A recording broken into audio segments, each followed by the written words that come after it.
How do you plant main crop potatoes? Today I'm going to show you how.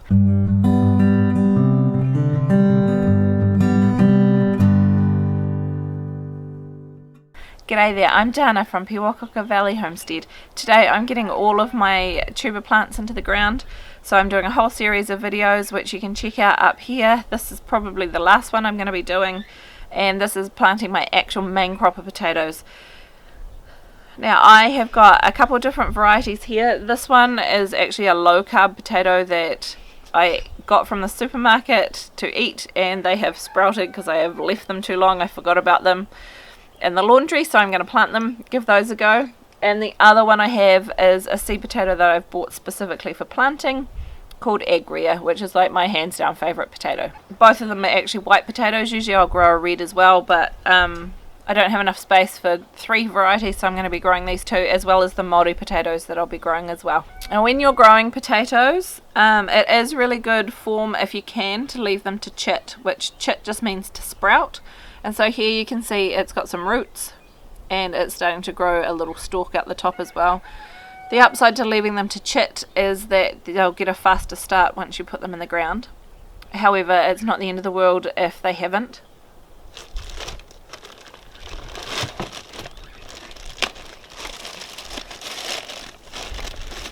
This is one of the Agria potatoes that I'm going to plant. I've just had it sitting in the bag that I got it in the front hallway for probably about 2 weeks now, and it has already started to sprout little bits as well.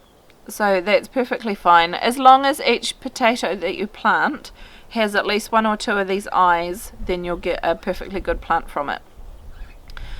If you're lacking in seed potatoes, you can in fact cut this in half, and as long as, see, it's got 1, 2, 3 eyes on that half and about 3 eyes on that half, you can cut them in half. Just leave them for a day or 2 once you've cut them in half, just to sort of seal. They dry out on that one face that you have cut, and that helps protect them from getting any kind of rot or anything into them before they have a chance to grow. With potatoes, you don't want to be putting them into anything that has lime. Liming your potatoes can increase the risk of getting potato scab, which is not what we want. If your soil is completely up the wop and really acidic, however, a little bit of lime can be helpful. But generally speaking, potatoes will happily cope with a little bit of acidic soil, so I wouldn't panic about it too much. So once you've got your potatoes, I'll show you what we do next. The pigs have spotted me and they're making a whir of a noise. Anyway, growing potatoes. You want to grow them about 1 foot apart. And I usually plant them at least 4 inches to 6 to 8 inches deep. But I only cover them with 4 inches of soil, so I've got something to throw back over the top of them once they come up. If your potatoes only have sort of that much growth on them, it doesn't actually matter which way up they go. If they've got long sprouts, you want the long sprouts to be pointing up.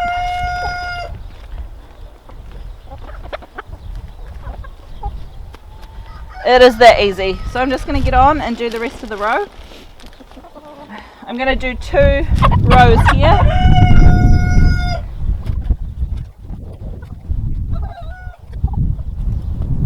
And I'm hoping and praying it doesn't rain, because it is quite wet. I don't know if you can see my fringe on this angle, but it is doing some crazy things because of all the humidity.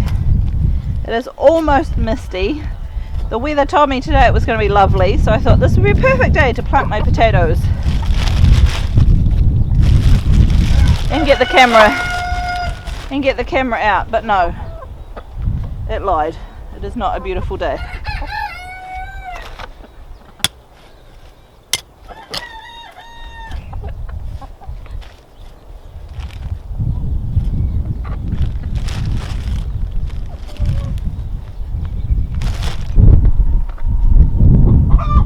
Now that the potatoes are all in, I've put down a couple of rows of drip tape, which are going to be hooked up to our grey water system, and then I'm going to put over the hoops and cover it in bird netting to keep these chickens from digging up the potatoes. I hope you found this video really useful. If you have, hit the like button, consider sharing it with anyone else that you think might find it useful, and consider subscribing to our channel. We bring you videos twice a week on growing and preserving your own food and other homesteading bits and pieces. We'll see you in the next one.